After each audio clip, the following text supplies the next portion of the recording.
या बातमीपत्राचे प्रायोजक आहेत गोकुळ, गोकुळ दूध आणि दुग्ध उत्पादने।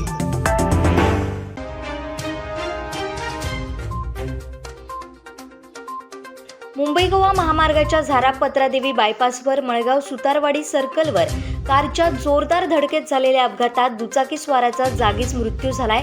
कृष्णा बळीराम गवस असं त्याचं नाव आहे। मुंबई येथून गोव्याच्या दिशेने जाणाऱ्या कारची जोरदार धडक त्याच्या दुचाकीला बसली। या अपघातात तो जागीच कोसळला आणि गंभीर इजा झाली। स्थानिकांनी रुग्णवाहिकेला पाचारण करून त्याला सावंतवाडी उपजिल्हा रुग्णालयात उपचारार्थ दाखल केलं, मात्र उपचारापूर्वीच त्याचं निधन झालं होतं। मराठी भाषा विश्व संमेलन प्रथमच मुंबईमध्ये घेतलं तेव्हा येणाऱ्या खर्चाचा तपशील समोर आला। हा तपशील पाहून साहित्य संमेलनाला तुटपुंजा स्वरूपात आर्थिक मदत शासन देतं हे मुख्यमंत्री आणि उपमुख्यमंत्री यांच्या लक्षात आणून दिलं। यामुळे यापुढे मराठी साहित्य संमेलन किंवा मराठी भाषा चळवळ उपक्रम घेणाऱ्यांना कुणाकडे हात पसरावे लागू नये म्हणून अनुदानात दुप्पट वाढ करण्यात आली आहे, असं प्रतिपादन शालेय शिक्षण मराठी भाषा मंत्री दीपक केसरकर यांनी केलं। श्रीराम वाचन मंदिरमध्ये देशभक्त प्रभाकर पंत कोरगावकर व्याख्यानमालेच्या समारोप प्रसंगी मंत्री दीपक केसरकर बोलत होते।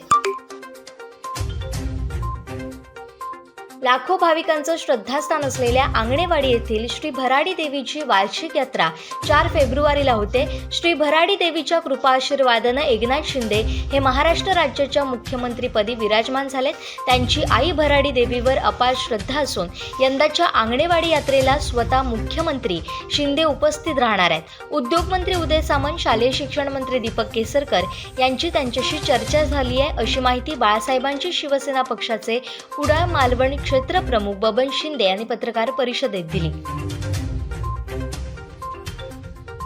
महाराष्ट्र आणि गोवा राज्यातील भाविकांचं श्रद्धास्थान असलेल्या सावंतवाडी शहराचं जागृत देवस्थान 365 खेड्यांचा अधिपती असलेल्या श्रीदेव उपरलकर देवस्थानाचा वार्षिक अभिषेक पूजा सोहळा गुरुवारी 2 फेब्रुवारीला साजरा होणार आहे। या देवस्थानाचा वाढदिवस दरवर्षी मोठ्या उत्सवात साजरा केला जातो। यावर्षीही त्यानिमित्तानं सकाळपासूनच विविध कार्यक्रमांचं आयोजन करण्यात आलंय। उद्धव ठाकरे यांच्या शिवसेना पक्षप्रमुख पदाची मुदत सोमवारी संपणार आहे। सध्या पक्ष नाव आणि निवडणूक चिन्हाचा वाद केंद्रीय निवडणूक आयोगात असल्यामुळे तेथील निर्णय आल्यानंतर पुढील रणनीती ठरवण्यात येणार असल्याची माहिती शिवसेनेच्या ठाकरे गटाकडून देण्यात आली आहे। उद्धव ठाकरे यांची 2018 मध्ये पक्षप्रमुखपदी निवड झाली। ही मुदत सोमवारी संपत आहे। दरम्यानच्या काळात एकनाथ शिंदेंच्या बंडामुळे शिवसेना कोणाची हा वाद केंद्रीय निवडणूक आयोगापुढे गेला होता। यावर 30 जानेवारीला सुनावणी होणार आहे। त्यानंतर कोणत्याही क्षणी आयोगाचा निर्णय होऊ शकतो।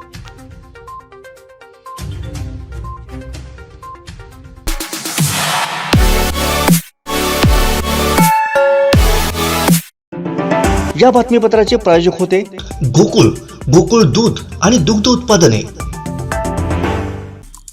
आमचे दिवसभरातले सर्व अपडेट्स, ताज्या घडामोडी आणि थेट लाईव्ह पाहण्यासाठी सबस्क्राईब करा, लाईक करा कोकणचं नंबर 1 महा चॅनल कोकण 7 लाईव्हचं YouTube चॅनल।